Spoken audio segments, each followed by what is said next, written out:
धाकड़ चले गए और सेवक आ गए। इन दिनों हरियाणा भाजपा की राजनीति में प्रदेश स्तर पर हुए बड़े बदलाव को संक्षिप्त में कहना हो तो हम यही कहेंगे। आगे चलकर आपको विस्तार से यह बताने का प्रयास करेंगे कि ओम प्रकाश धनखड़ का अध्यक्ष पद से जाना और नायब सैनी का अध्यक्ष बनकर आना किस तरह संभव हुआ। क्या यह सब अचानक हुआ? क्या धनखड़ जाटों में पार्टी की पकड़ नहीं बना पाए? क्या मुख्यमंत्री मनोहर लाल से उनके रिश्तों में खटास आ गई थी? क्या समरसता की घुट्टी से ओपी धनखड़ की अपनी बादली विधानसभा सीट के समीकरण गड़बड़ा रहे थे? क्या नायब सैनी पद पाने के लिए खुद जुगत लगा रहे थे? क्या भाजपा को केवल ओबीसी कार्ड खेलना था? क्या किसी ब्राह्मण नेता के नाम पर भी विचार हुआ था? क्या पार्टी ने किसी दूसरे जाट नेता या ओबीसी नेता को अध्यक्ष बनाने पर भी मंथन किया था? क्या अब भाजपा मनोहर लाल को भी बदलेगी? सवालों की ऐसी बहुत लंबी सूची है जिनके जवाब जानने की जिज्ञासा राजनीति में रुचि रखने वाले हर शख्स की बनी हुई है।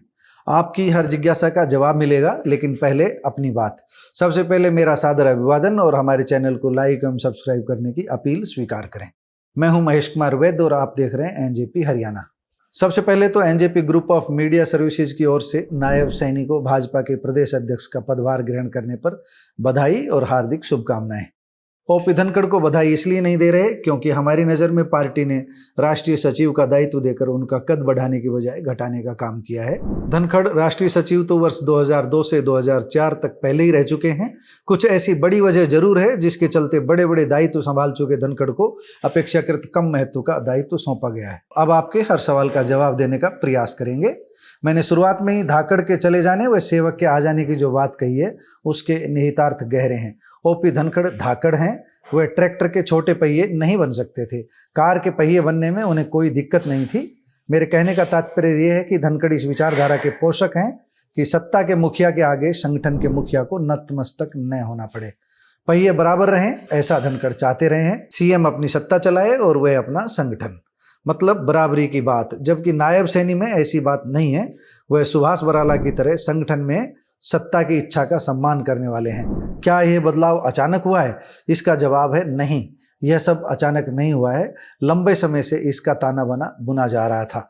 धनखड़ की परेशानी यह भी थी कि वह जाटों में पार्टी की पकड़ नहीं बना पा रहे थे। रोहतक बेल्ट में जाट आज भी कांग्रेस के वरिष्ठ नेता पूर्व मुख्यमंत्री भूपेंद्र सिंह हुड्डा के साथ हैं। लंबे समय से यह सवाल हवा में तैर रहा है कि क्या मुख्यमंत्री मनोहर लाल से उनके रिश्तों में खटास आ गई थी? इसका जवाब बिना ना नुकर के हाँ में है। धनखड़ उस कद के नेता रहे हैं जिन्होंने मनोहर वन में कैबिनेट मंत्री रहते हुए कई अहम फैसले सीधे अपने स्तर पर लिए। इनमें पढ़ी लिखी पंचायतों की रूपरेखा तैयार करना और पंचायतों को पुरस्कृत करने के लिए 7 स्टार जैसी पुरस्कार योजना लाना शामिल है। धनखड़ सामाजिक समरसता के पक्षधर थे और जाटों को भी अहमियत दिए जाने की पैरवी करने में लगे हुए थे, जबकि उनकी पार्टी नान जाट की राजनीति को आगे बढ़ा रही थी। बीते चुनाव में रोहतक लोकसभा सीट से अरविंद शर्मा का उतारा जाना इसी कड़ी का हिस्सा था। धनखड़ की परेशानी यह थी कि न उन्हें जाट अपना नेता मान रहे थे और न ही नान जाट। वैसे जिसने भी जाट नान जाट का शब्द इजाद किया उसने निश्चित रूप से बड़ा पाप किया है, लेकिन हमारी मजबूरी यह है कि अपनी बात समझाने के लिए हमें भी इन शब्दों का सहारा लेना पड़ रहा है। सामाजिक समरसता की घुट्टी से ओपी धनखड़ की अपनी बादली विधानसभा सीट के समीकरण भी गड़बड़ा रहे थे, इसलिए उन्होंने थोड़ा सा जाट राजनीति की ओर रुझान किया था। जिस तरह भूपेंद्र सिंह हुड्डा ने कांग्रेस में भजनलाल को कुर्सी की लड़ाई में चारों खाने चित्त किया था, उसी तरह धनखड़ की निगाह भी सीएम की कुर्सी पर थी। मगर वह यह भूल गए कि हुड्डा जिस तरह कांग्रेस में भजनलाल के खिलाफ बोलते थे और रैलियां करते थे, वैसा भाजपा में रहते हुए धनखड़ के लिए करना संभव नहीं था। ऐसी स्थिति में 2 ही उपाय थे। पहला, वह केंद्र की राजनीति करें और दूसरा, मनोहर के प्रति पूर्णतया समर्पित हो जाते। वह ऐसा नहीं कर पाए और विकेट गंवा बैठे। लेकिन मुझे एक बात की अब भी उम्मीद है, संभव है आने वाले समय में हम उन्हें राज्यसभा के रास्ते नई दिल्ली पहुंचता हुआ देखें और भाजपा को तीसरी पारी मिलने की स्थिति में एक बार फिर उनका जलवा बढ़ता हुआ देखें।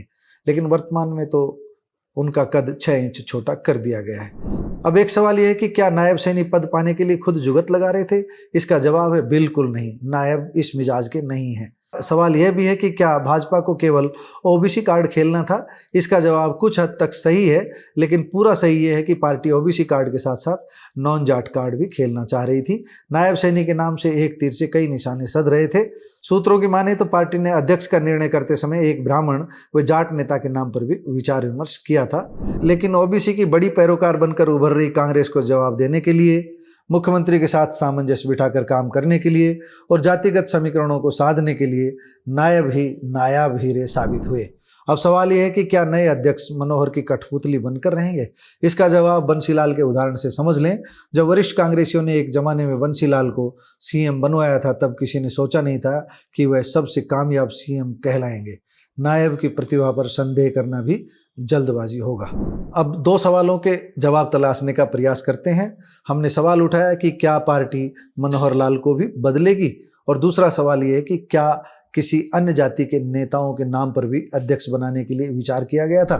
मनोहर लाल के बदले जाने के सवाल का जवाब ये है कि अभी तक पार्टी में उनकी तोड़ का कोई दूसरा नेता नहीं है, इसलिए मेरी दृष्टि में मनोहर लाल की कुर्सी को निकट भविष्य में कोई खतरा नहीं है।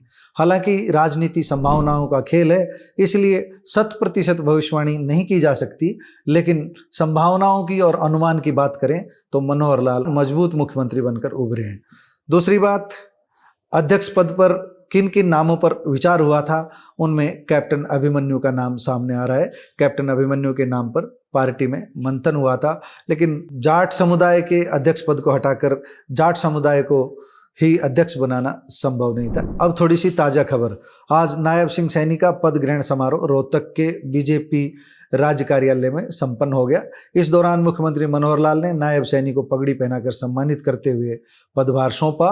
पार्टी के नवनियुक्त राष्ट्रीय सचिव व पूर्व प्रदेश अध्यक्ष ओम प्रकाश धनखड़ ने उन्हें गदा भेंट की। जब मुख्यमंत्री सैनी का स्वागत कर रहे थे, तब धनखड़ थोड़ा दूर खड़े थे। मनोहर लाल ने उन्हें अपने पास बुलाया और नायब सिंह सैनी का सम्मान करवाया। पार्टी में कार्यकर्ता स्तर पर काम करता हुआ व्यक्ति कहाँ पहुँच जाता है, इसका सटीक उदाहरण नायब सिंह सैनी भी हैं। धनखड़ ने अपने मन की पीड़ा भी व्यक्त की। वे नायब सैनी को चाटुकार नेताओं से बचकर रहने की नसीहत देना नहीं भूले। नायब सैनी ने भी बड़ी बात कही। उन्होंने कहा कि हम कार्यकर्ताओं को साथ लेकर चलेंगे। उन्होंने यह भी कहा कि कंप्यूटर को कमांड देना सिखाने का काम मनोहर लाल खट्टर और ओम प्रकाश धनखड़ ने किया है। उनका दिया हुआ ज्ञान संगठन चलाने में काम आएगा। हमारी दोनों के सुखद भविष्य के लिए शुभकामनाएं, नायब सिंह सैनी के लिए भी और ओम प्रकाश धनखड़ के लिए भी। धन्यवाद।